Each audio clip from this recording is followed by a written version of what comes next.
भगवान के हम रास्ते से हटते जा रहे हैं और हमारे को ना अब कहीं पे भी आप जा रहे हो तो उसको कैप्चर करो और उसको फेसबुक पे या इंस्टा पे आप अपलोड कर दो, तो उससे हमारा जो सनातन धर्म है उसकी बहुत हानि हो रही है। हिंदू खतरे में है, मगर हिंदू खुद अपने आप की वजह से खतरे में है।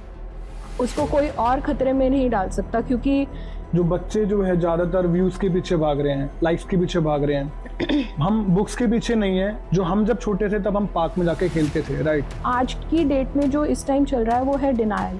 करेक्ट। नो, मुझे ये करना ही नहीं, आपने बोल दिया तो बिल्कुल नहीं करना। पहले महाभारत होती थी जब आप स्त्री को बोलते थे कि कपड़े उतार, और अब महाभारत होती है जब आप बोलते हो तो कपड़े पहनते। शो ऑफ करना बहुत ज़रूरी हो गया लोगों के लिए। नंगापन दिखा के, नंगापन करके अगर आप व्यूज लेना चाहोगे, एक अच्छा खुशहाल घर तभी बनता है जब हस्बैंड वाइफ दोनों एक दूसरे को रिस्पेक्ट देते हैं। हेलो एवरीवन और welcome back to once again the talk show. आज के हमारे गेस्ट वो बहुत ही स्पेशल है, बिकॉज वो एक एस्ट्रोलॉजर के साथ साथ वास्तुविद भी हैं और एक थेरेपिस्ट भी हैं।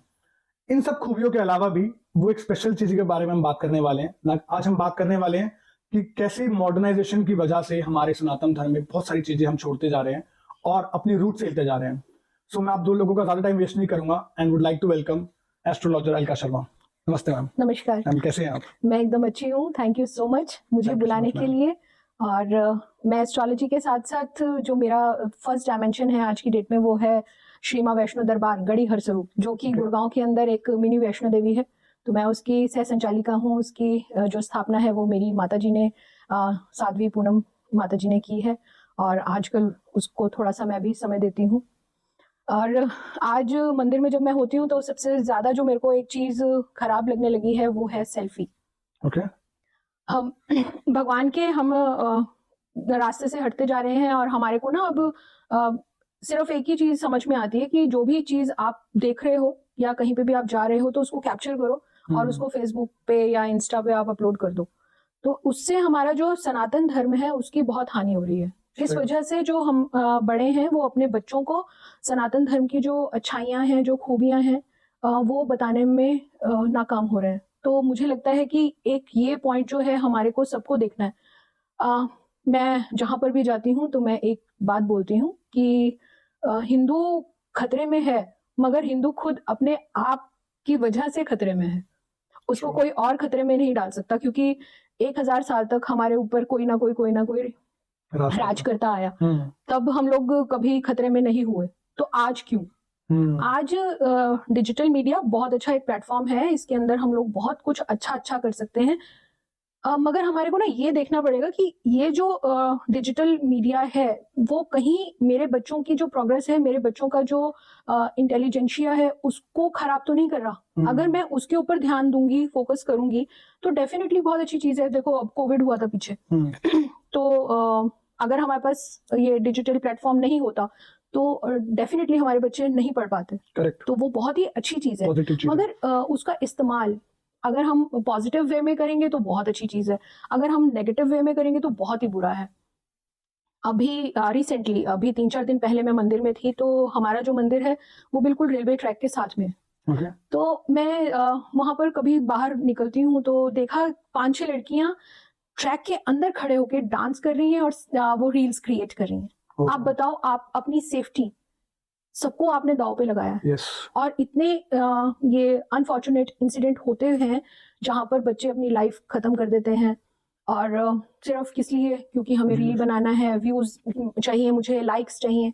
ये सब चीजें किस मायने की हैं? जो माँ बाप ने हमारे को इतने कष्टों से पैदा किया, उसके बाद हमें पाला पोसा, हमारी जरूरतों की पूरी वो कोशिश करते हैं कि हम हमारी जो भी जरूरतें हैं वो पूरी करें, और एंड ऑफ द डे अगर हमारी लाइफ ऐसे एंड होती है तो वो तो सीरियसली अनफॉर्चुनेट है दोनों के लिए ही।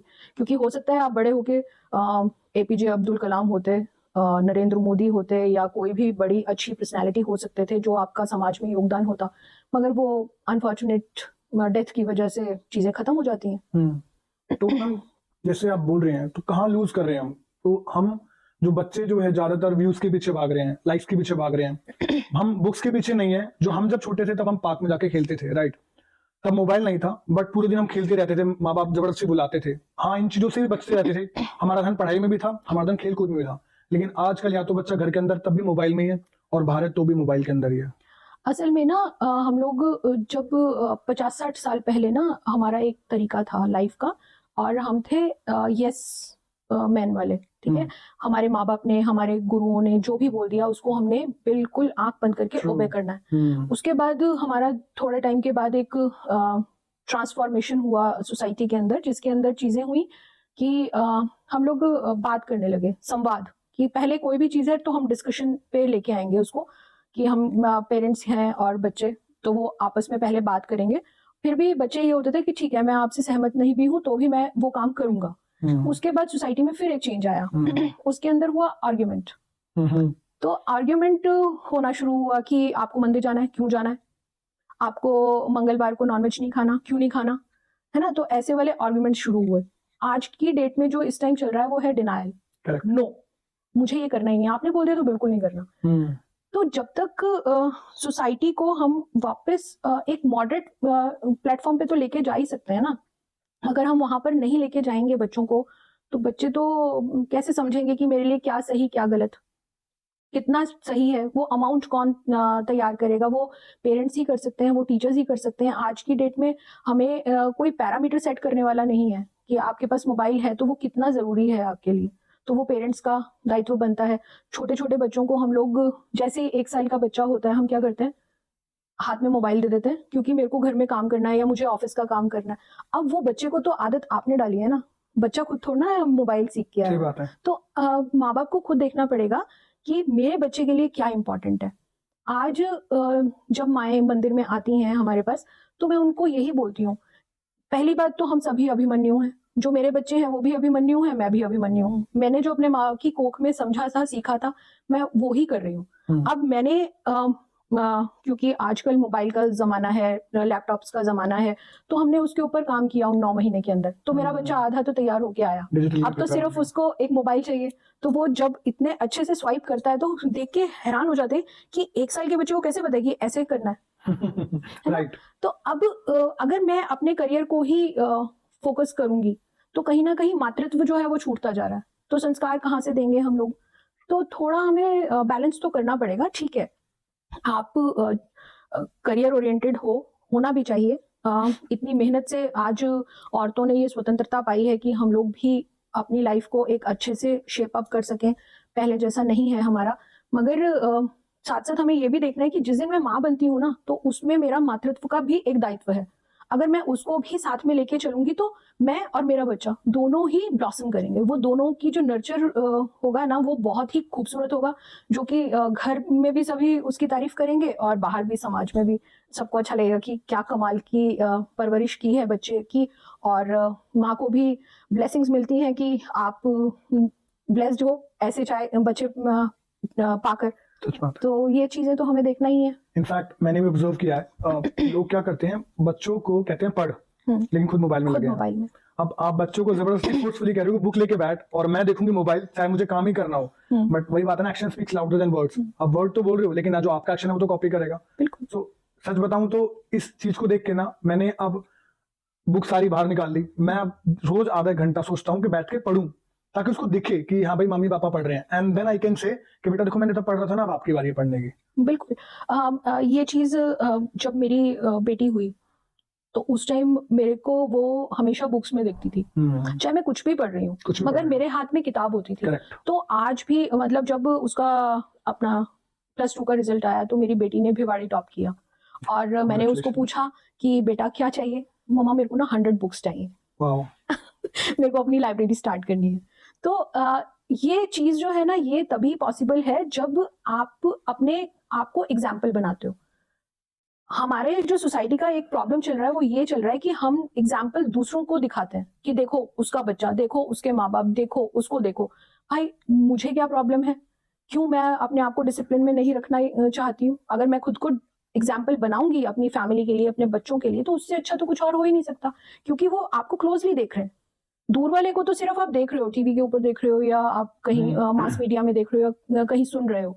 तो सबसे पहला उसूल है एक अच्छी पेरेंटिंग का कि खुद को रिस्पॉन्सिबल बनाओ अपने बच्चे के लिए कि मुझे क्या करना है क्या नहीं करना, तभी आप उसको मोल्ड कर सकते हो हर तरीके से। और मोल्ड करने की जरूरत भी नहीं है। 2000 के बाद के जो बच्चे हैं वो इतने जबरदस्त फोकस्ड हैं, उनको जो करना है वो करते हैं, बस उनको एक छोटी सी डायरेक्शन की जरूरत है। और मैंने एक चीज और भी नोटिस की है हिमांशु जी कि मैं पेरेंट्स को पूछती हूँ कि आपने लास्ट अपने बच्चे को हक किया कब किया था, उनको याद नहीं होता कि हमने कब हक किया था। तो आप ऐसे बच्चों से कैसे एक्सपेक्ट कर सकते हो कि वो आपकी रिस्पेक्ट करें या आपको पूछें? तो ये हमारे को देखना पड़ेगा कि मैं पहले तो सबसे पहले अपने बच्चे को प्यार करूं, मोह नहीं करना। मोह है कि मैं उसकी जो चीजें हैं, मुझे उसको अच्छे से अच्छा घर देना है, बड़ी गाड़ी देनी है, बहुत अच्छे महंगे ब्रांडेड कपड़े देने हैं या खिलौने देने हैं, बच्चे को कोई जरूरत नहीं है। अगर आपने उसको प्यार नहीं दिया तो बच्चे को इन सब से आप बिल्कुल भी मना नहीं सकते हो कि मैं आपकी केयर करता हूँ या मैं आपको लव करती हूँ, है ना। तो हमारे को यहाँ पर देखना पड़ेगा, लव मीन्स लव, और वो तभी पॉसिबल है जब अपने बच्चे को आप गले से लगा रहे हो। अदरवाइज तो पॉसिबल नहीं है कि वो आपकी बात को सुनेगा, वो फिर डिनायल मोड में तो हमने खुद ही भेजा है ना कहीं। Correct. So ma'am, because you are a mother of 2 successful childs, जी, मुझे जनरली आपसे ये पूछना है कि what do you suggest to the parents, and I want this answer as per the astrology, because आपने बहुत सारे ज्ञान है, बहुत सारे वेद भी पढ़े हुए हैं।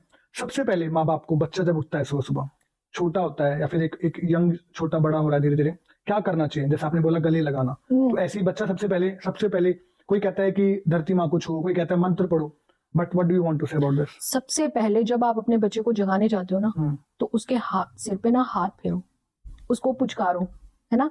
आधा काम आपका हो गया। उसके बाद आप उसको जैसे भी चलाओगे ना, वो चलने को बिल्कुल रेडी है, क्योंकि आपने उसको ना बूस्टअप कर दिया।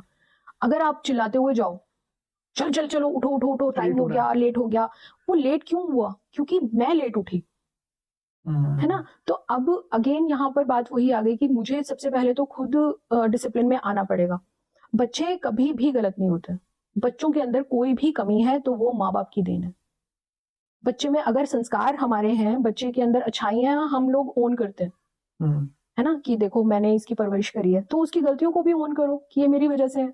जब शाबाशी देने की बारी आती है तो हम देते नहीं है बच्चों को, और जब उनकी लेग पुल करनी होती है या उनको सुनाना होता है तो हम जान में पूरा ढिंडोरा पीटते हैं, देखो जी ये तो बिल्कुल बेकार बच्चा है, सुनता नहीं है, सारा दिन मोबाइल में है, इस तरह से। तो बेसिक चीजें जो है ना वो हमारे को खुद को एक तो फॉलो करनी है। दूसरा, बच्चे जो सुबह उठते ही अगर हम धरती माँ को प्रणाम करते हैं, जो आपने अभी पूछा, धरती माँ को पे पैर रखने से पहले, बेड से जब हम लोग नीचे उतरते हैं तो उससे पहले हम धरती माँ, क्योंकि ये हमारी माता है जो हमारे को सारा दिन झेलती है, करेक्ट, है ना। हमारा मलमूत्र भी इसी के ऊपर है, हमारा खाना भी इसी से पे निर्भर है, हमारे घर, हमारी लग्जरी, सब कुछ धरती से ही जुड़ा हुआ है। तो उसको तो थैंक्स बनता है, एब्सोल्युटली, है ना।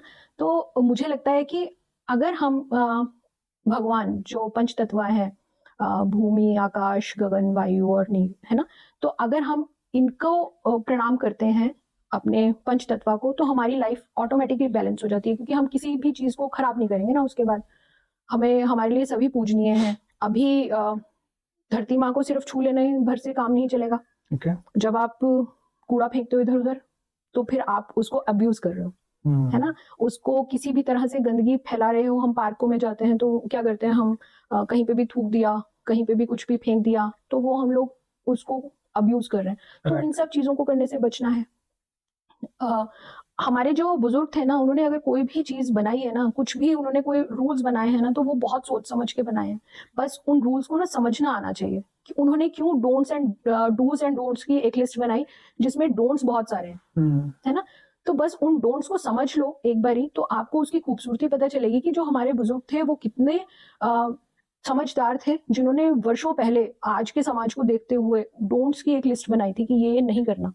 तो हम सभी सुखी भी रहेंगे, खुश भी रहेंगे, और बेसिक्स के साथ भी जुड़े रहेंगे। सही बात है। वो कहते हैं ना, मैं कल ऐसी मेम देख रहा था जहाँ पे मैं किसी, मतलब वैसे नहीं बोलना चाहता, बट एक मेम था ऐसी, उसमें लिखा था कि पहले महाभारत होती थी जब आप स्त्री को बोलते थे कि कपड़े उतार, और अब महाभारत होती है जब आप बोलते थे कपड़े पहन। हाँ। तो बड़े बुजुर्ग कहते हैं ना कि जड़, जोरू और जमीन को पीछे छुपा के रखना चाहिए, लेकिन आज पूरा इस सोशल मीडिया ने इतना उल्टा कर दिया है कि आप छुपा नहीं सकते। शो ऑफ करना बहुत जरूरी हो गया लोगों के लिए। अगर आप शो ऑफ नहीं करते हो तो आप लगता है आप पीछे हो गए हो। चाहे अब ऐसा हो गया है कि आप चाहे बिल्कुल नहीं घूमते, बट आपकी व्हाट्सएप स्टेटस पे घूमना लिखा होना चाहिए, ताकि आपके फ्रेंड्स, आपके रिलेटिव जल सकें। आप चाहे घूम के आए हो, बट आपको दिखाना है, और चाहे आप नहीं घूम के आए, दिखाओगे तो खुश रहोगे। मैंने जो अभी आपने जो बोला कि कपड़े छोटे होते जा रहे हैं, महाभारत पहले उस टाइम पे थी, अम, तो फिर अगर कोई आपको गंदी नजर से देख रहा है ना, तो आप क्यों बोलते हो, क्यों मुझे ऐसे क्यों देख रहे हो, है ना। और अगर कोई भी औरत को अगर छोटे कपड़ों में देखती है ना, तो वो भी देख रही होती है कि क्या पहना है। तो आप ऐसे नहीं बोल सकते हो कि सिर्फ आदमी ही देखते हैं। हाँ। और दूसरी बात, छोटे कपड़े पहन के होगा क्या, again coming back to the views, सबको है ना, व्यूज देखने। अगर व्यूज आप अपने संस्कारों से, अपनी इंटेलिजेंस से दिखाओ, तो वो व्यूज माने जाएंगे, है ना। नंगापन दिखा के, नंगापन करके अगर आप व्यूज लेना चाहोगे, तो वो चीप पॉपुलैरिटी है, उसके अंदर आपका सम्मान नहीं है, उसके अंदर आपके माता पिता का, आपके परिवार का, आपके बैकग्राउंड के ऊपर, सबके ऊपर क्वेश्चन मार्क है। तो आपको ऐसा काम करना क्यों है एक चीप पॉपुलैरिटी के लिए। करेक्ट। तो हमें ये तो देखना पड़ेगा। और जो भी हम लोग टाइम जो है, अगर हम उसको पॉजिटिव वे में लगाएंगे, जो भी हमारे पास एनर्जी है उसको अगर हम चैनलाइज कर लेते हैं, तो डेफिनेटली वो आपको हमेशा अपवर्ड्स ही लेके जाएगा। आज मैं यंग एज के अंदर छोटे कपड़े पहन के या कुछ भी करके पॉपुलैरिटी कमा लूंगी, बट वो कितने टाइम तक उसको सस्टेन करके रखूंगी। ट्रू। 2 साल, 4 साल, 10 साल, उसके बाद जैसी कोई और आपसे ब्यूटीफुल आ जाएगा, है ना, और आपसे छोटे कपड़े पहन के आएगा, तो लोग उसकी तरफ को कन्वर्ट हो जाएंगे, फिर आपको कौन देखेगा। तो हमारे को शॉर्ट टर्म कुछ भी, जो भी चीजें हैं शॉर्ट टर्म, वो हमेशा ही आपको अनहेल्दी ही रखती हैं। अब मैगी खा के आप 24 घंटे मैगी खाओगे तो क्या होगा, बीमारी होगे। तो ये शॉर्ट टर्म वाला जो पॉलिसी है, इसको तो बंद करना ही पड़ेगा। और इसको थोड़ा सा मतलब हमें मतलब इसको ना हमें थोड़ा सा कटेल करना पड़ेगा कि चीजें जो है हमारी वो ज्यादा खराब ना हो।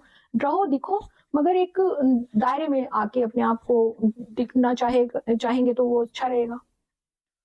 मैम, बिकॉज आप एक एस्ट्रोलॉजर हैं, me and everyone would really like to know that why do you think that हमें एस्ट्रोलॉजी से बात नहीं करनी चाहिए, एस्ट्रोलॉजी के बारे में बात नहीं करनी चाहिए। और जो आजकल दुनिया भाग रही है स्पेशली शॉर्ट टर्म के पीछे, कि फटाफट ये कर दो, फिर जल्दी से पैसा आ जाए, जल्दी से हमारा रिलेशन ठीक हो जाए। मैंने ये भी नोटिस किया है कि लोग काले जादू के पीछे भाग रहे हैं ताकि सब कुछ ठीक हो जाए। उनको खुद कुछ नहीं मेहनत करनी, बट उनको पैसे दे के काम कराना है, ताकि मेरा पति मेरे कब्जे में आ जाए, मेरी सांस से नहीं बन रही, स्टे अवे फ्रॉम इट। ये मेरी फील्ड का, मेरी एस्ट्रोलॉजी का दुर्भाग्य है, जो आज हम लोग इन सब जो नेगेटिव चीजें हैं ना, उनके पीछे भाग रहे हैं। कोई भी चीज जो है वो बिना एडजस्टमेंट के, बिना सेक्रीफाइस के नहीं चलती। हमारे जो दादी नानी थी, हमारे जो पूर्वज थे, उन लोगों का ना एक तरीका था जीवन को जीने का, है ना। उन्होंने अपने आप को इन्वेस्ट किया। सिर्फ इन्वेस्टमेंट मनी की नहीं होती, रिलेशनशिप में हमें खुद को भी इन्वेस्ट करना पड़ता है, हमें अपने इमोशंस को इन्वेस्ट करना पड़ता है, हमारे को बहुत सारी चीज़ों के लिए हमें देखना पड़ता है कि मेरे क्या करने से सामने वाला खुश हो सकता है ना। इसके अंदर ये सिर्फ हम लोग इस पे नहीं आ सकते कि सिर्फ औरतें, आदमी भी। एक अच्छा खुशहाल घर तभी बनता है जब हस्बैंड वाइफ दोनों एक दूसरे को रिस्पेक्ट देते हैं, है ना। करेक्ट। अब वो चीज़ जब नहीं है, क्योंकि अगेन आज की डेट में हम लोग इतने सारे डाइवर्सिफिकेशंस के साथ में हैं, तो आप घर में टाइम नहीं देते हो, आप दोनों एक दूसरे को टाइम नहीं देते हो। हम सब कहीं ना कहीं व्हाट्सएप पे, फेसबुक पे बहुत ज्यादा एक्टिव हैं। अब उस वजह से हमारी आपस की जो हस्बैंड वाइफ की होती है, जो कपल की होता है, एक बॉन्ड होता था पहले, हम बात करके जो बॉन्ड क्रिएट करते थे, वो कहीं ना कहीं मिसिंग है। उसके बाद कुछ एस्ट्रोलॉजर्स हैं, जो सो कॉल्ड एस्ट्रोलॉजर, जो कि अभी कोविड के बाद जो एस्ट्रोलॉजर बने हैं ऑनलाइन पढ़ के, वो लोग अपने आप को सही प्रूव करने के लिए कि मैं बहुत बड़ा ज्ञाता हूँ, तो सीधा बोलते हैं आप पे तो किसी ने कुछ कर दिया आप पे तो काला जादू हो गया। तो अब ऐसी चीजें करके आप एक इंसान का जो ब्रेन है ना, उसको आप बंद कर रहे हो, है ना। आपने उसको ये नहीं बोला कि थोड़ा इन्वेस्ट करो ना अपने रिलेशनशिप में, सब कुछ अच्छा है, कोई भी बुरा नहीं है, बस बात है इन्वेस्टमेंट की। अब आजकल हम लोग इसको ऐसे समझते हैं SIP और म्यूचुअल फंड, ठीक है, उसमें जो इंसान 2,000 रुपए लगाएगा तो वो 2,000 रुपए के हिसाब से 10 साल बाद उसका जो भी रिटर्न आएगा वो लेगा। जो 2 लाख रुपए लगा रहा है तो उसको उसके हिसाब से मिलने वाला है ना। तो आपने अपने आप को इन्वेस्ट कितना किया है तो उसी हिसाब से तो हमारा रिलेशनशिप चलेगा, चाहे वो हस्बैंड वाइफ का हो, बच्चों का हो, या अपनी फैमिली मेंबर्स जो भी हैं उनके साथ हो। तो हमने इन्वेस्ट कितना किया, दोनों साइड से, एक साइड से नहीं। Valid point. मैम, जो चेंजेस आ रहे हैं बिकॉज मॉडर्नाइजेशन की तरफ से देखोगे आप, बाथरूम में जब कोई जाता है फोन लेके जाने लग गया है। ये अगर इस पॉइंट को देखें कितना सही है, मतलब कोई कहता है कि इससे आपके ग्रह खराब हो रहे हैं, कोई कहता है उससे फाइट्स भी होती हैं एक्चुअली में, क्योंकि जब आप फोन लेके चले जाते हो you spend lot more time जितना आपको लगाना चाहिए। So what's your view on this based on astrology as well? पहले ना वॉशरूम्स नहीं थे हिंदुस्तान में, ठीक है, तो आपके पास कोई ऑप्शन नहीं था, ठीक। उसके बाद वॉशरूम आया तो उस घर के अंदर एक ही वॉशरूम हुआ करता था, वो भी घर के बाहर। घर के बाहर, ठीक है। अभी हर बेडरूम के साथ में एक वॉशरूम है और एक गेस्ट वॉशरूम भी है, जो जिसको हम पाउडर रूम बोलते हैं। तो अभी हमारे पास ना लड़ाई का वो नहीं है, सबके पास अपने अपने वॉशरूम्स है, ठीक। अब वहां पर टाइम स्पेंड करो जितना मर्जी करना है। हम ये भूल जाते हैं कि जब हम मोबाइल को वॉशरूम में लेके जाते हैं ना, चलो छोड़ दो, आप ग्रहों को नहीं मानते क्योंकि लड़ाइयां बहुत है, या ऐसे थोड़ी ना होता है, मगर आप ये देखो कि उसके अंदर जो प्लूम्स हैं, जो हम वेस्ट, वहां पर आप वॉशरूम है तो आप वहां पर वेस्ट मटेरियल को छोड़ने के लिए जा रहे हो। अब उसको जब आप फ्लश कर रहे हो और आपके हाथ में मोबाइल है, तो उसके जो प्लूम्स है, क्या वो उसको बैक्टीरिया आएंगे ना। अब वही आप मोबाइल को आपने हाथ तो धो लिए, मगर आपने वो साइड में, वॉश बेसिन के साइड में मोबाइल रखा, हाथ धोए अच्छे से, आपने पोंछे, वापस वही मोबाइल उठाया और आप आ गए सीधा किचन के अंदर। अब आप खाना बना रहे हो, तो आपने बीमारी को सीधा वॉशरूम से अपने किचन में पहुंचा दिया। इसके लिए कौन रिस्पॉन्सिबल है? बोलना नहीं चाहिए। आप कभी मॉल्स में या किसी पब्लिक प्लेस में अगर आप वॉशरूम यूज करने के लिए जाते हैं, हम लोग, तो मैं बहुत सी लेडीज को देखती हूँ जो जाएंगी वॉशरूम में और फ्लश ऑन किया, बाहर आए बिना हाथ धोए और वो बाहर निकल जाती है और वो सीधा फूड कोर्ट की तरफ जाते हैं। और मैं बहुत मतलब अपने आप को क्या बोलूं, मैं उनको कई बार टोक भी देती हूँ कि भाई यहाँ पर साबुन है, इसको यूज कर लो। हाँ, हमने कुछ नहीं किया जो हमारे हाथ गंदे हुए। पब्लिक वॉशरूम के अंदर आके अगर आप किसी भी चीज को हाथ लगा रहे हो तो उससे ज्यादा अनहाइजीनिक कुछ नहीं है। तो हमारे को जो बेसिक, हमारे जो डोंट्स का जो एक लिस्ट था ना, वो हम भूल गए हैं। जो हमारी बेसिक हाइजीन थी हम उसको खत्म कर चुके हैं। हमें ये लगता है कि हमने कहीं हाथ तो यूज किया नहीं है क्योंकि हैंड शावर है, फ्लश है, हमने कहीं हाथ नहीं लगाया। बट वो सब चीजें जब हमने फ्लश किया तो वो प्लूम्स उड़े और उसने हर चीज को गंदा कर दिया। हमें ये लगता है कि मेरे वॉशरूम जितना तो लोगों का किचन नहीं होता। भाई वॉशरूम है, नहीं तो उसका नाम किचन बदल दिया जाता अगर वो इतना साफ सुथरा होता तो, है ना। तो हमारे को जो बेसिक हाइजीन है उसको बचपन से ही सिखाना पड़ेगा बच्चों को कि आपको हाथ धोने हैं, बार बार हाथ धोने हैं, और आपको चप्पल बाहर रखनी है। अभी मैं आपके घर में आई हूँ, सोसाइटी में होने के बाद भी यहाँ पर आपने चप्पल बाहर निकलवाई है, तो बहुत अच्छा है ना ये, कि जर्म्स जो है वो अंदर, आपका छोटा बच्चा है उसको क्यों बीमार करना है। घर के अंदर की चप्पल अलग होती है, बाहर की अलग होती है, इसको फॉलो करना है। अगर हम ऐसे बोलेंगे कुछ घरों में, अरे ये देखो अभी भी दकियानुसी हिसाब किताब चल रहा है, नहीं, ये दकियानुसी नहीं है, ये हाइजीन है। करेक्ट। और इसको हमेशा एक्नॉलेज करना चाहिए मेरे हिसाब से। अगर मुझे लगता है अगर आपको साफ सफाई और स्वच्छता मेंटेन करनी है तो कुछ कुछ चीजें हैं, चाहे वो दिख नहीं रही है आपको, चाहे बैक्टीरिया है जो अपनी हमारी नॉर्मल नेकडाई से दिखते नहीं है, बट वो हर जगह पे हैं, और उनको क्लीन करने के लिए, अपनी हेल्थ को ठीक रखने के लिए we have to follow all this stuff. Covid उसका सबसे बड़ा एग्जांपल है। ये अनहाइजीन की वजह से ही कोविड हुआ था, है ना। उसके अंदर हमारे को हाइजीन ही सिखाया। 2020 ने हमें हाइजीनिक होना दोबारा से सिखाया। और हिंदू धर्म के अंदर तो हाइजीन सबसे इम्पोर्टेंट है। आप मंदिर जाते हो तो आपको नहा के जाना है, स्नान करके जाना है। अगर आप वॉशरूम यूज कर लिया तो भी आपको कपड़े चेंज करने हैं। तो वो सिर्फ इसलिए नहीं कि ये देखो ये रूढ़िवादी हैं, इनको टच नहीं करो, ऐसा वैसा, वो सब हाइजीन है। क्योंकि हम जब वॉशरूम गए, हम जो भी कपड़े पहन के गए तो उसके साथ हम बैक्टीरिया लेकर आ रहे हैं, और फिर बीमारियां भी उतनी ही हैं। पहले नहीं मुझे लगता कि इतने ज्यादा तरह की इतनी सारी बीमारियां थी। हमेशा से रहा कुछ ना कुछ, तो वो तो सेहत है, मगर ऐसे वाला नहीं था कि आज घर के अंदर 4 लोग हैं और चारों बीमार। पहले कोई एक बीमार होता था, अभी तो हर कोई बीमार है।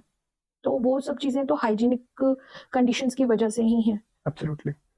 क्योंकि जैसे हम मॉडर्नाइजेशन में बढ़ रहे हैं ना, और बीइंग अ हिंदू मैंने बहुत ऑब्जर्व भी किया है और देखा भी है कि आजकल हाउस पार्टीज का चलन बहुत चल गया है। एंड हाउस पार्टीज में चाहे बच्चा छोटा हो चाहे बड़ा हो, मतलब पेरेंट्स चाहे दोनों पेरेंट्स, एल्कोहल कंजम्पशन चलता है।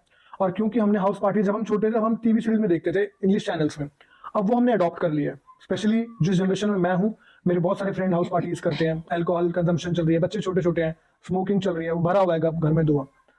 बट ये कितना सही है, मतलब एक तरफ से देखा जाए तो। देखो, हम ऐसे परिवेश से हैं जहाँ पर हाउस पार्टीज शायद अभी जब से ये केबल टीवी आया था ना 1990-91 में, उसके बाद से ये सब चीजें ना हमने सुननी शुरू की थी। उससे पहले तो हाउस पार्टी का मतलब ये होता था कि आज घर के अंदर कुछ बड़े से अच्छे से पकवान बनेंगे, घर के अंदर बहुत सारे लोग आएंगे और बहुत हंसी मजाक और एकदम ठहाके होंगे, और हम सब एक दूसरे के बारे में जानेंगे, कुछ चुटकुले सुनाए जाएंगे, कुछ अंताक्षरी खेली जाएगी, तो हम उसको हाउस पार्टी मानते थे। उसमें क्या होता था कि बच्चे आपस के अंदर ना एक जो वार्मथ है ना रिलेशनशिप की, वो भी सीख रहे होते थे। छोटे बड़ों की रिस्पेक्ट, उनको प्यार किस तरह से कैसे करना है, तो वो एक ट्रांसफॉर्म अपने आप ही हो रहे थे संस्कार बड़ों से छोटों के पास कि हमें ऐसे रहना है। हम लोगों को किसने सिखाया था कि मामा जी आए हैं उनके पैर छूने हैं, या मामा जी आए हैं उनके गले लगना है, मौसी आई हैं? कितना चाव होता था हम लोगों को कि गर्मी की छुट्टियों में इस बार हम वहां जाएंगे, कोई हमारे घर आएगा। अभी वो जो हाउस पार्टी है ना, उसने शराब और सिगरेट को ही सब कुछ बना लिया। yes. आप मेरे पास जब एस्ट्रोलॉजी के लिए मैं जब ऑफिस में होती हूँ तो बहुत सारी महिलाएं भी आती हैं और वो बोलती हैं कि क्यों जेंडर बायस कब से हो गई अल्कोहल। मैं उनको ये बोलती हूँ कि जेंडर बायस नहीं है, आप पीना चाहते हो आप पियो, मगर आपके बच्चे भी आपको फॉलो कर रहे हैं, वो भी आपको देख रहे हैं कि हाँ ये बिल्कुल ओके है, आप इसको कंज्यूम कर सकते हो। मगर आप ये भूल जाते हो कि आप बड़े हो, आपको ये मालूम है कि मेरे लिए कितना अल्कोहल का कंजम्पशन जो है वो सही है सेंसेस में रहने के लिए, मगर जो छोटा बच्चा है उसको नहीं पता। और जब हम किसी भी चीज को लिमिट में बांधने की कोशिश करते हैं, चाहे वो अल्कोहल है, स्मोकिंग है, या कोई भी चीज है, तो वहां पर तो फिर बगावत होगी ना। करेक्ट। कि आप कौन होते हो मुझे ये बताने के लिए कि मेरे लिए 1 ड्रिंक अच्छा है, 2 अच्छा है, या मेरे लिए 10 ड्रिंक अच्छा है। तो हम अगर बीइंग अ मदर, अगर हम अपने बच्चे के लिए खुद को तैयार नहीं कर सकते, और आजकल ये नहीं है कि मुझे ड्रिंक करना अच्छा लगता है इसलिए मैं ड्रिंक कर रही हूँ, मेरे को सोसाइटी में बैठना है इसलिए मैं ड्रिंक कर रही हूँ, मेरी मजबूरी है, मुझे कूल दिखना है ना। तो उसके लिए ऐसे वाले लोगों को हमेशा बचना चाहिए।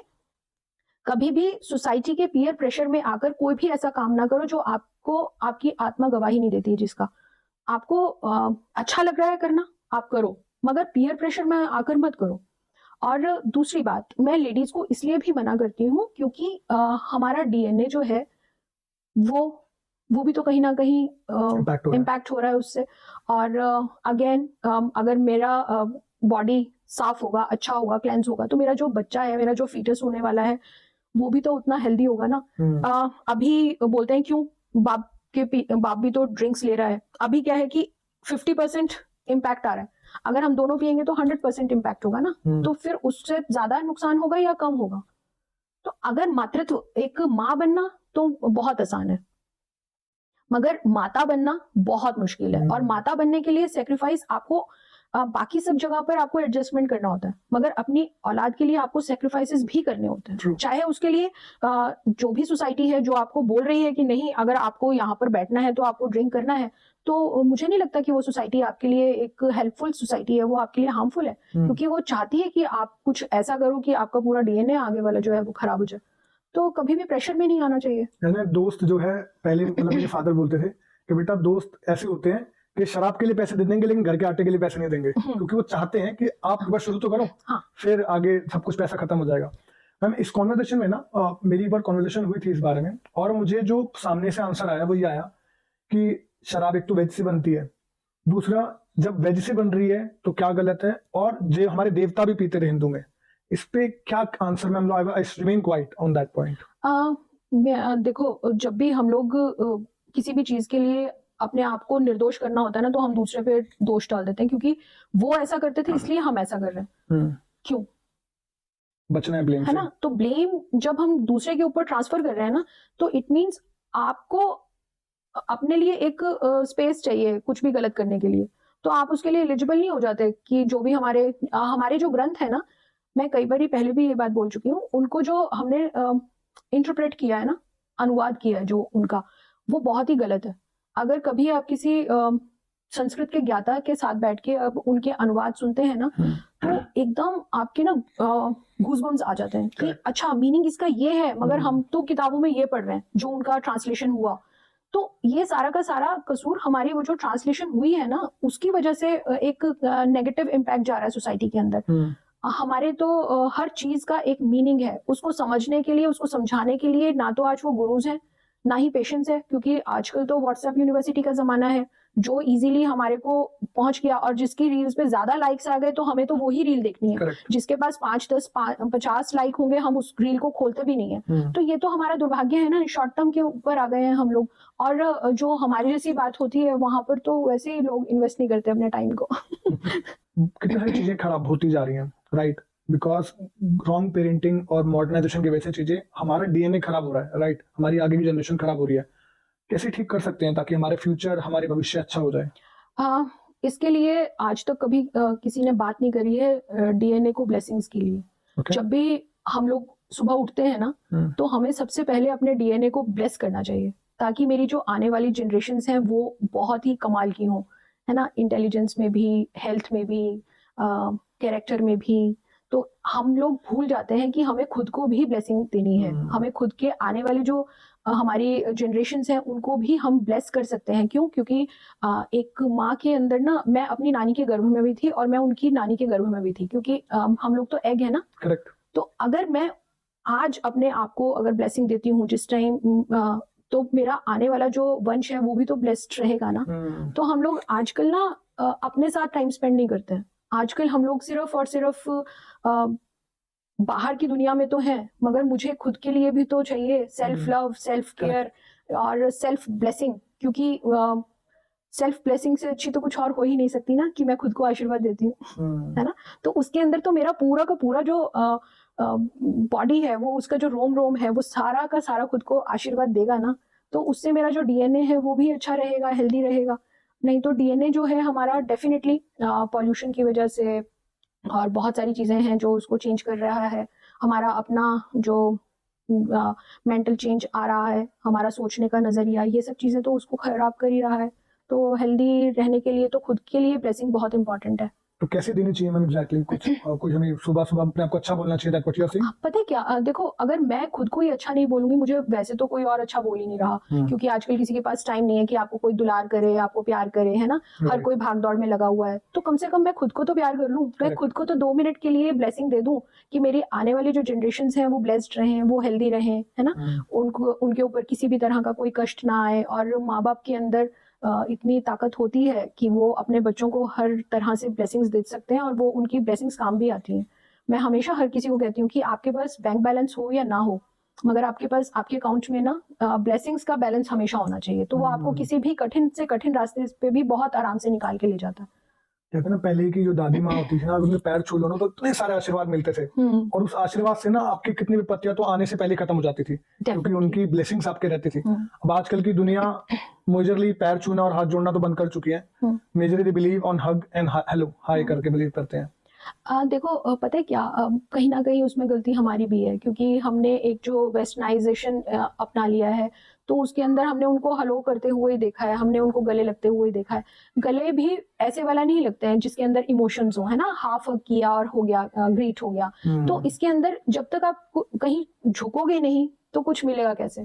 तो आशीर्वाद लेने के लिए तो एक मुद्रा है, जब आपके कोई गलती से भी पैर की तरफ जाता है ना, तो एकदम आपका हाथ आशीर्वाद की मुद्रा में आता है, या आपका जो मन है ना वो इतना गदगद हो जाता है। आज भी अगर आप कहीं जाओ और आपको बहुत सारे लोग मिल रहे हैं किसी गेट टुगेदर के अंदर, और वहां पर रैंडमली कोई बच्चा आके अगर आपके पाँव छूता है वो, है ना, तो कितना अंदर से खुशी होती है कि देखो कितना संस्कारित बच्चा है। और फिर आपके जो आशीर्वाद निकलते हैं वो निकलते हैं आज भी, मगर वो है कि निकलवाना आना चाहिए। और हर माँ बाप को ये सोचना चाहिए कि मेरे को अपने बच्चे की परवरिश ऐसे करनी है कि उसके पास जिंदगी में, मैं रहूं ना रहूं, मगर उसके पास आशीर्वाद की कमी कभी नहीं होनी चाहिए। तो अगर हम उस तरह से अपने बच्चे को बड़ा करेंगे तो डेफिनेटली वो हमेशा बड़ी से बड़ी प्रॉब्लम्स में से बहुत आसानी से निकल जाएगा। True. और इसमें एक सबसे बड़ा हम माओ का ये भी जो गलती हम लोग कर रहे हैं बाई चांस, वो ये कि एक तो न्यूक्लियर फैमिलीज हो गई हैं और हम मोस्ट ऑफ द जो पेरेंट्स हैं वो चाहते नहीं है कि हमारे बच्चे अपने दादा दादी या नाना नानी के साथ ज़्यादा टाइम स्पेंड करें। उनको ये लगता है कि अरे इनका जो टाइम है ना इसमें कोई एक्टिविटी होनी चाहिए, इनको कुछ ड्राइंग सिखाओ, म्यूजिक सिखाओ, कोई क्लास ज्वाइन करा दो, इनके पास रहेंगे तो टाइम वेस्ट है। वो टाइम वेस्ट नहीं है, वो अपना एक्सपीरियंस बच्चों को इतने इजीली दे देते हैं ना, जो हमारे किताबों में हमने सुना है कि कुछ चीजें तो हमारी बस दांत बोलने से ही चल रही हैं, पीढ़ी दर पीढ़ी की, वो एकदम आपके पास ज्ञान जो है वो पहुंच रहा है, कहीं लिखा हुआ नहीं है, तो वो कहीं ना कहीं उसमें भी ब्रेक लगा है। Correct. तो वो भी हमें देखना पड़ेगा कि अपने बड़ों के साथ बच्चों को टाइम स्पेंड जरूर कराना चाहिए। इनफैक्ट मैं एक चीज बोलूं, मतलब मेरे 5 साल का लड़का है और उसको हनुमान चालीसा कब में आ गई मुझे पता नहीं चला, क्योंकि जब सोता मेरे पापा के पास है, वो दादा के पास, और मेरे पापा की शुरू से आदत है रात में सोने से पहले हनुमान चालीसा बोलते हैं। एक दिन मैं इतना हैरान हुआ कि इतनी बड़ी चालीसा तू बोल रहा है पूरा, कह रहा मुझे मेरे दादू ने सिखा दी। मैं कहा बहुत अच्छी बात है बेटा, तूने सीख ली ये बात। एक मैम इन सब चीजों के अलावा ना मुझे आपसे ये जानना है कि हम सब रील्स देखते हैं और आजकल ट्रेंड चल चुका है, मतलब कॉन्वेलेक्सा, या फिर ये नंबर ग्रीन पेन से लिख लो, ये रेड पेन से लिख लो और ये हो जाएगा। मतलब आप एफर्ट लेने की जगह पे किसी काम को करने के लिए, उसका रिजल्ट अचीव करने के लिए you are just chanting the words. देखो ऐसा नहीं है कि एफर्ट नहीं है, कॉन्वेलेक्सा बोलने में भी एफर्ट है ना। वो नंबर लिखने के लिए आपको रेड और ग्रीन पेन लेके आना पड़ेगा स्टेशनरी शॉप से, क्योंकि हमारे घर के अंदर ब्लू पेन तो मिल जाता है मगर ये दोनों कलर्स आमतौर पे नहीं होते, ठीक है। तो एफर्ट तो चल रहा है, ठीक है।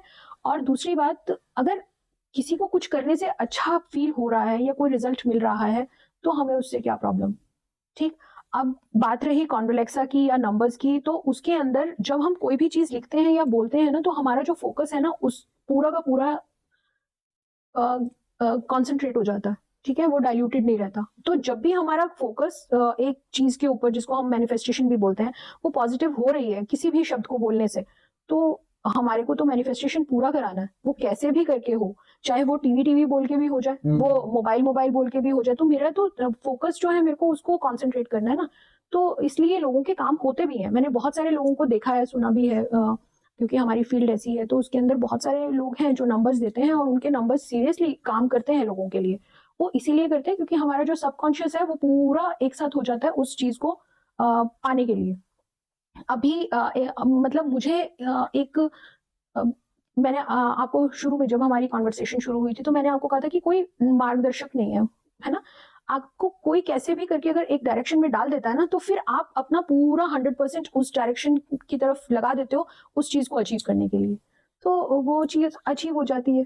तो कैन वी से दिस कि अगर हमारा फेथ और हमारी अपनी फेथनेस यूज करके हम किसी एक चीज पे पूरे पॉजिटिव हो जाते हैं, पूरा बिलीव कर लेते हैं कि ये करने से ये काम हो जाएगा, तो जब लॉ ऑफ अट्रैक्शन से हम उस चीज को अट्रैक्ट कर रहे हैं, चाहे वो कॉन्वेलेक्सा की जगह पे कोई और वर्ड हो, कोई और so, वर्ड का डजंट मैटर, बट आपका फेथ और आपका जिस चीज को अट्रैक्ट करे वो मैटर्स करता है। 101%। देखो, अगर जो भी हम लोग बात करते हैं ना, हमारा एक बात करने का तरीका ही तो है। पहले जमाने में ना, हमारे जब किचन में मम्मी, दादी, नानी कोई खाना बनाती होती थी, तो वो ये शब्द नहीं बोलती थी, खाना खाओगे, है ना। ये रॉन्ग हो गया कि मतलब आप मेरे से पूछ रहे हो खाना खाना है या नहीं खाना, है ना। या फिर एक सवाल होता था, कितनी रोटी खाओगे, इसका मतलब तुम मेरे से पूछ रहे हो। अब मैं खाने बैठूंगी तभी तो मुझे पता चलेगा कि मैं कितना खाऊंगी। अभी मैं बोल दूं 2 और उस टाइम मेरे को 1 की भूख हो या मेरे को 4 की भूख हो, तो आप उसको डिसाइफर नहीं कर सकते हो। अब बात सारी की सारी कहाँ आती है, मेरे को कोई भी बात को प्यार से बोलना है, इंटेंसिटी के साथ बोलना है, अपने आप काम होगा। अभी मेरी किचन से जब भी हमारी माँ हमें बोलती है ना, तो वो बोलती है आ जाओ बेटा खाना खा लो। तो नेचर जो है वो माँ है, यूनिवर्स जो है वो माँ है। तो आप कोई भी बात को किस तरह से बोल रहे हो, वो आपको अबंडेंस में मिलने वाला है। तो मेरा हमेशा सबको एक चीज होती है कि जो भी बोल रहे हो ना, वो मैया जो है ना, जो मदर अर्थ है, जो मदर नेचर है, वो आपको सुन रही है बहुत ध्यान से। और वो कभी नहीं कहती है कि आपको कोई भी चीज ना मिले, वो कहती है तथास्तु। आप जो बोल रहे हो तथास्तु, आप पॉजिटिव बोल रहे हो तो तथास्तु, आप नेगेटिव बोल रहे हो तो तथास्तु, वही होगा। तो वही होगा। तो इसलिए हमारे को जब भी मुंह खोलना है, अच्छे के लिए खोलना है, इसीलिए हमारे बुजुर्ग कहते थे 24 घंटे में हमेशा अच्छा बोलो, क्योंकि माँ सरस्वती तुम्हारी जिह्वा पे 24 घंटे में एक बार आती है तो वो बात पूरी हो जाती है। तो जितना हम लोग कम बोलेंगे, ज्यादा सुनेंगे, उतने ज्यादा संस्कार जो हैं वो हमारे अंदर आएंगे। और बहुत सारी चीजें जो होती हैं हम अपनी लाइफ के अंदर वो सबको नहीं एक्सपीरियंस कर सकते, तो हमारे बड़े हैं, हमारे दोस्त हैं, उनके एक्सपीरियंसेस भी काउंट करते हैं। तो हमें एक मिला जुला हिसाब किताब रखना चाहिए, जैसे हम लोग आज तक करते आए। वापस हमारे को बेसिक पे जाना पड़ेगा। अगर एक अच्छी हेल्दी टेंशन फ्री लाइफ जीनी है तो उसके लिए बेसिक्स इम्पॉर्टेंट है। करेक्ट मैम, खाने की बात आई, I really want to know कि कहते हैं कि जिस तरीके जब खाना बनता है, जो विचार है खाना बनाने वाले पे, वो खाने के थ्रू सामने खाने वाले पे जाते हैं, कितना सही है? 101%।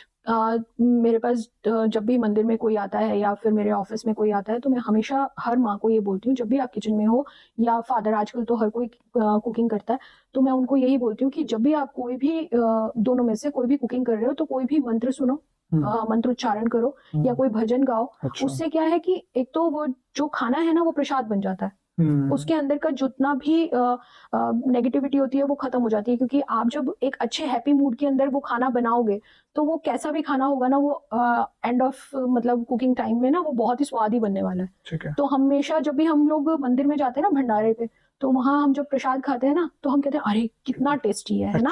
और वो बेसिक से मसालों से बना होता है, उसके अंदर कोई 36 जतन नहीं किए जाते कुकिंग में, बट वो टेस्टी क्यों है? क्योंकि वो एनवायरनमेंट ऐसा था, इतना पॉजिटिव था कि वहां पर बनने वाली हर चीज के अंदर रस अपने आप उत्पन्न होता है। और जो मेरे घर के भगवान हैं, जो मेरे बच्चे हैं, सबसे मतलब जीवंत भगवान तो वही है जो आए हुए हैं मेरे घर में। तो मैं अगर उनके लिए खुशी खुशी खाना बनाऊंगी, पूजा पाठ करते हुए खाना बनाऊंगी, तो डेफिनेटली उनके अंदर भी संस्कार उसी तरह से जाने वाले हैं। कोई मंत्र में बताना चाहोगे ताकि हर कोई ध्यान रखे, भाई मैं खाना बना रही हूँ या बना रहा हूँ, ये वाला मंत्र बोलो। देखो हर किसी का ना अपना इष्ट है, ठीक। हम किसी एक मंत्र के अंदर सबको नहीं बांध सकते। मेरे को माँ सरस्वती के साथ एक कनेक्ट फील होता है, आपको हनुमान जी के साथ होता है, किसी को शेरा वाली माँ के साथ कनेक्ट फील होता है। तो मुझे ये लगता है कि जो आपका इष्ट है ना, जिसका नाम आपके मन में एकदम अंकित है, जिसके चित्र अंकित है, उसका नाम लेते हुए अगर हम कोई भी काम करते हैं तो उसमें हमेशा सफलता भी मिलती है और वो कभी आपको ना निराश नहीं करता। तो जो भी देवी देवता हैं, आप उनका जो आपको पसंद है उनका नाम लो। कोई मंत्र नहीं आता कोई दिक्कत नहीं है, भोले बाबा बोलना आता है, जय माता दी बोलना आता है, हरे कृष्णा हरे रामा बोलना आता है, कुछ भी बोलो तो वो है। अगर नहीं है कुछ भी समझ में आता, अपने बच्चों का नाम ही बोलते रहो, वो भी आपको वही वाली फील देगा, अच्छी वाली। जो लोग भगवान में नहीं मानते, कर्मा में मानते हैं, तो उनके लिए अपने बच्चों का नाम लो, उससे ज्यादा सुंदर तो कुछ है ही नहीं है ना। और आज की डेट में तो हम नाम बहुत मीनिंगफुल रखते हैं, है ना, तो वो भी आपको कनेक्ट करता है यूनिवर्स के साथ। तो आप उन्हीं का नाम ले लो। मेरे देवी देवता तो मेरे बच्चे ही हैं। तो मैं तो उनको आज भी लड्डू गोपाल की तरह ही रखती हूँ, उनकी सारी जरूरतें देखती हूँ। ऐसा नहीं है कि मेरी बेटी अब 27 साल की है, बेटा मेरा 24 साल का हो गया, 25 में चल रहा है, तो मैं अभी भी उनको बिल्कुल टॉडलर्स की तरह ही देखती हूँ। उनके लिए कुक करती हूँ, उनके पास बैठती हूँ, उनको खुद अपने हाथ से खाना खिलाती हूँ। तो मुझे लगता है कि यही भगवान का भोग है। Ma'am before we end this podcast, थोड़ा सा प्लीज आप मंदिर से कितने सालों से जुड़े हैं, और मैम अपने मंदिर के बारे में कुछ बताइए। मंदिर 28 दिसंबर 1986 को बना था, जिसकी स्थापना मेरी माँ पूनम माता जी ने की थी, और उसका जो आर्किटेक्चर है वो मेरे पिताजी का है। और वो बाय प्रोफेशन डॉक्टर थे, बट पूरा उनका जो वो ख्याल था वो माँ वैष्णो देवी में था। और जब बनना शुरू हुआ मंदिर तो सेम रेप्लिका ही हो गया वो, बाणगंगा से लेके भैरव घाटी तक।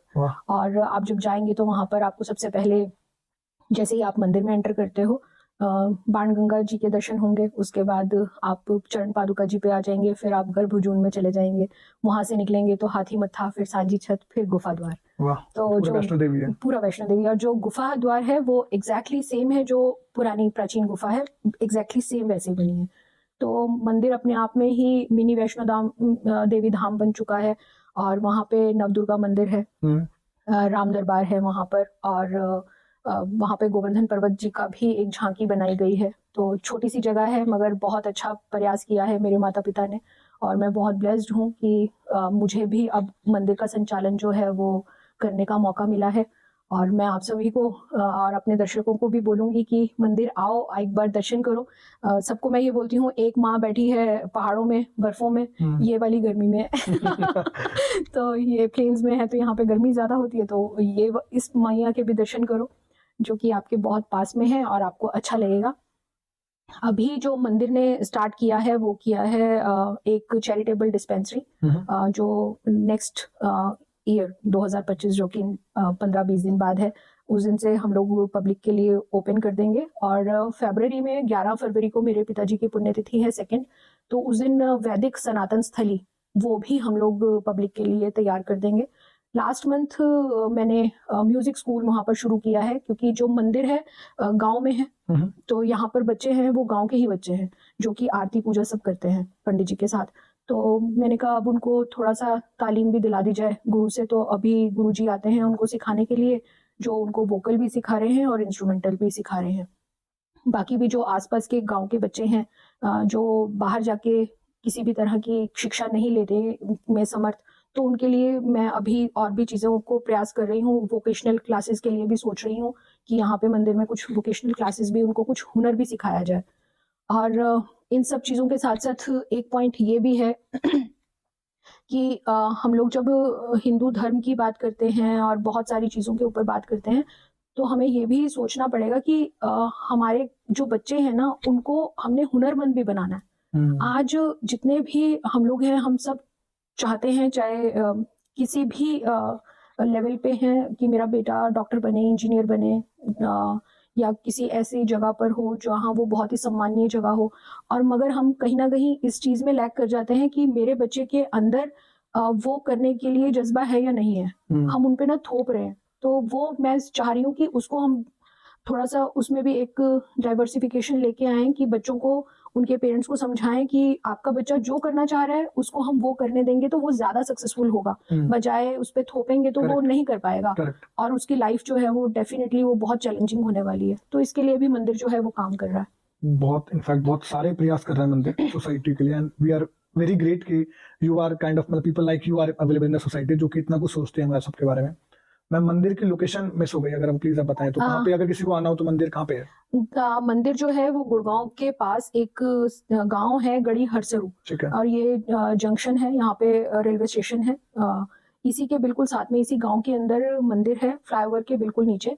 और जो सेक्टर में अगर हम, क्योंकि यहाँ पर सभी सेक्टर बन गए हैं, तो इसको हम लोग 88A सेक्टर बोलते हैं। और पटौदी रोड पे है, बहुत रीचेबल है। अभी तो इंफ्रास्ट्रक्चर भी बहुत अच्छा हो गया है, तो आप लोगों को आने में कभी कोई दिक्कत नहीं होगी। बाकी अगर आप गूगल के ऊपर भी सर्च करते हैं श्री मां वैष्णो दरबार गढ़ी हरसरू, तो भी आपको लोकेशन और सब चीज़ें आपको वहाँ पर अवेलेबल हैं, वहाँ से भी आप आ सकते हैं फॉलो करके। मंदिर की लोकेशन डिस्क्रिप्शन में मिल जाएगी, जो भी कोई आना चाहता है मंदिर प्लीज आए।